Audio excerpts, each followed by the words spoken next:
By default, when this image-heavy products page is downloaded, so too are all of these images, whether the user sees them or not. This is definitely a big waste of bytes. The solution is lazy loading. Lazy loading allows us to defer the loading of assets until they're in the viewport and visible to the user. This means we only download what we need, like in this example, where we can see each image request firing as I scroll down the page and discover new images. Making an image lazy load in Chrome, Edge, and Firefox is as simple as adding the loading attribute and setting it to lazy, like this. Now, if I reload the products page following a build, I can see in the Network tab that these product images are now only being downloaded as they approach the viewport, which is good. What about other browsers? This is where it starts to get a little complicated. Native lazy loading, at the time of recording, is only supported by Chromium browsers and Firefox. This means for Safari and older browsers, you can either not implement lazy loading and have it just fail gracefully to a regular load, or implement lazy loading via a polyfill.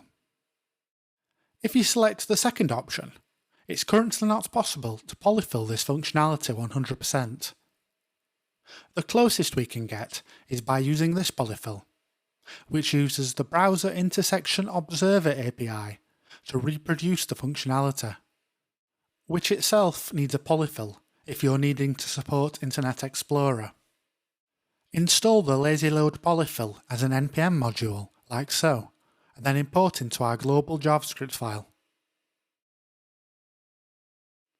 Back on the products page, to get the polyfill to work on browsers like Safari, the images need to be wrapped in a no-script element, like so. Now if I rebuild and then reload the page in Safari, there we go, lazy loading. Iframes can also be lazy loaded. On the home page, way at the bottom, there's a Google Maps embed which uses an iframe. Normally, the scripts which power this would always be downloaded and executed, even if the user never sees it. Using the same attributes as with images, followed by a rebuild and a reload, these scripts are now only loaded as the iframe itself is about to appear within the viewport. Like with images, this has the potential to really minimise the amount of bytes downloaded on first load. It's worth noting that only Chromium browsers currently support this, as Firefox only supports lazy loading for images. Thankfully, the polyfill we're including also takes care of this for us. One thing noticeable, especially on slow networks, is the amount of judder as images are loaded in, lazy or otherwise. The rate of shifting elements can be measured using the cumulative layout shift metric, which was first mentioned way back in the loading performance metrics video. To stabilise this, we can add width and height attributes to our website's image elements, like so. In modern browsers, in addition to setting size, these attributes are now used to calculate an aspect ratio, so the image element can be appropriately sized ahead of the image loading. These values may not represent the exact size of an image, but ultimately it doesn't matter anyway.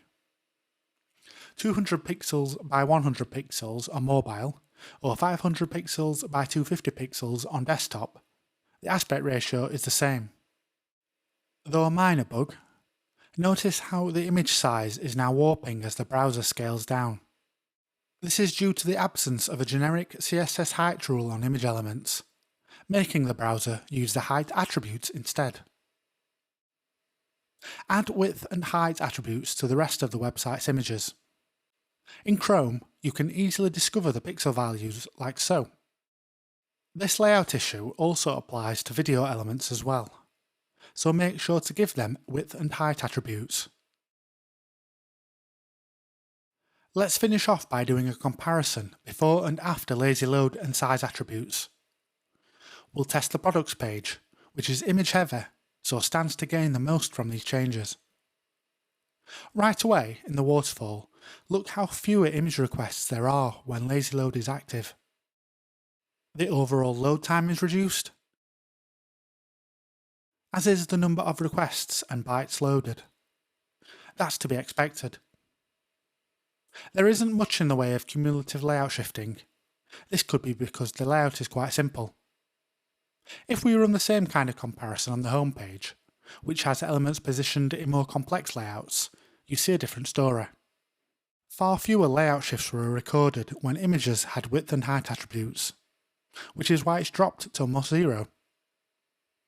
We've also cut a significant chunk from a bytes downloaded metric here as well, as we're not immediately downloading all of our images now, or the contents of the Google Maps iframe. So then, it's clear that lazy loading and setting width and height attributes has a positive effect on aspects of the performance.